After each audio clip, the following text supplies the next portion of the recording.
Hello guys, আপনারা অনেকেই দেখতে চাইছেন ম্যাজিক কিউব ইভেন্ট। চলো গাইস, তাহলে আমরা ম্যাজিক কিউব ইভেন্টের ভিডিওটা শুরু করি। দেখা যাক ম্যাজিক কিউবের ইভেন্ট। চলো ইভেন্টে আমরা ক্লিক করি, তারপর লাস্ট ট্রাউসার এখানে ক্লিক করি। কালাকাট আছে, গাড়ি স্কিন আছে, ম্যাজিক কিউব আছে। তো আমরা চাইলে তিনটাই নিতে পারবো গাইস। প্রথমে আমাদের ইভেন্ট কমপ্লিট করা লাগবে, ভালো মতন খেলতে হবে। প্রথমে বললে কিন্তু ম্যাজিক ইভেন্ট।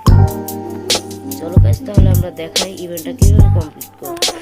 তুমি কালার কার্ড টপে থাকতে হবে, যে সময় 3টে এনিমি থাকবে সেই পর্যন্ত বেঁচে থাকতে হবে। তারপর গাড়ি স্কিনে দেখাচ্ছি আমি, এটাও একই জিনিস। 3জন এনিমি সামনে বেঁচে থাকতে হবে, যে সময় 3জন এনিমি থাকবে লাস্ট। তোমার ম্যাজিক কিউব একই, 6জন বা 3জন এনিমি কাছে বাইসে থাকতে হবে। তো আমাদের ভিডিওটা যদি ভালো লাগে আপনাদের